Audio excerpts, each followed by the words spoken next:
여러분 반갑습니다. 지중해 세상만사 시간입니다. 문재인 정권의 소득주도 성장과 반기업, 친노조, 탈원전과 같은 반시장 자해 정책으로 인해 한국 경제는 단기간에 폭망해 버렸습니다. 정권이 경제를 이 지경으로 만들어 놓고도 국민에 대한 사과도 없고 경제 정책에 대한 대전환도 하지 않고 있습니다.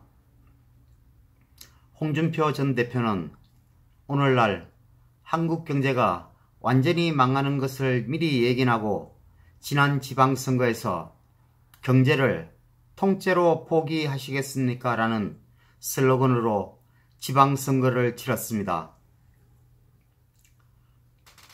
그럼에도 불구하고 다수의 국민들은 문재인 좌파 정권의 국민의 눈과 귀를 멀게 하는 덫에 걸려서 압도적으로 여당을 지지했습니다.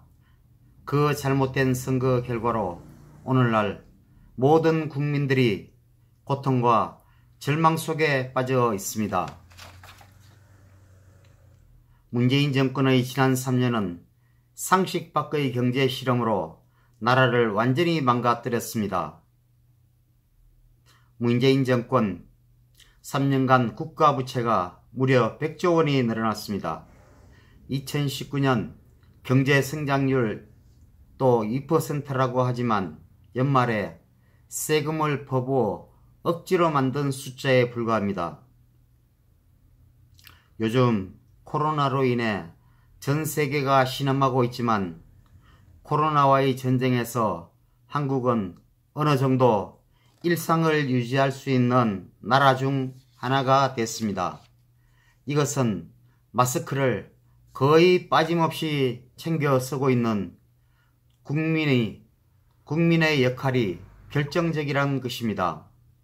그리고 우리 의료 시스템과 우수한 의료진의 눈물나는 헌신을 빼놓을 수가 없습니다.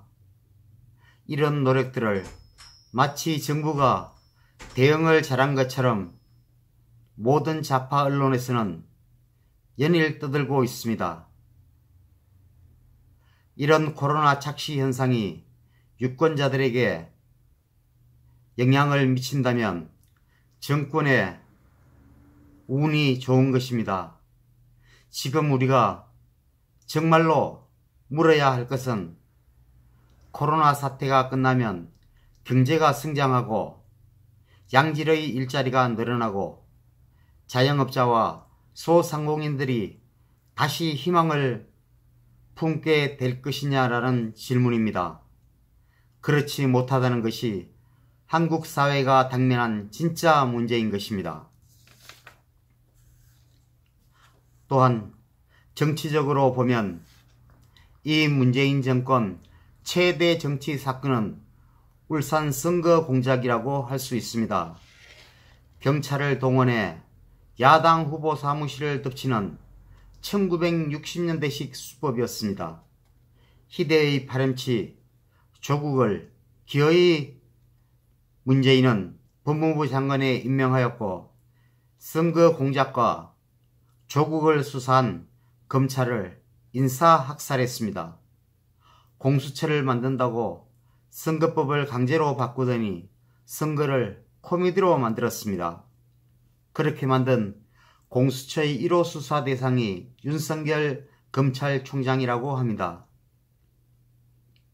이 모든 비리가 코로나에 묻혀 넘어가고 울산 선거 공작, 조국 임명, 검찰 학살, 선거법 코미디가 총선에서 승리해 정당성을 얻는다면 앞으로 누구든지 이와 같은 일을 벌일 수 있을 것입니다.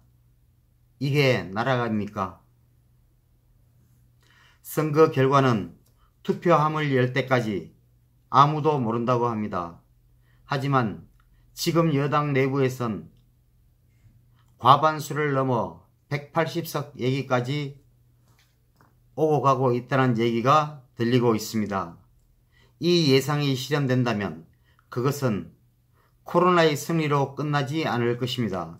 바로 소주성, 탈원전, 반기업, 친노조, 울산 선거 공작, 비리 공직자 은폐, 헤아릴 수도 없는 이 정권의 내로남불, 조국 임명, 검찰 학살, 선거법 폭거가 선거에서 승리하는 것입니다.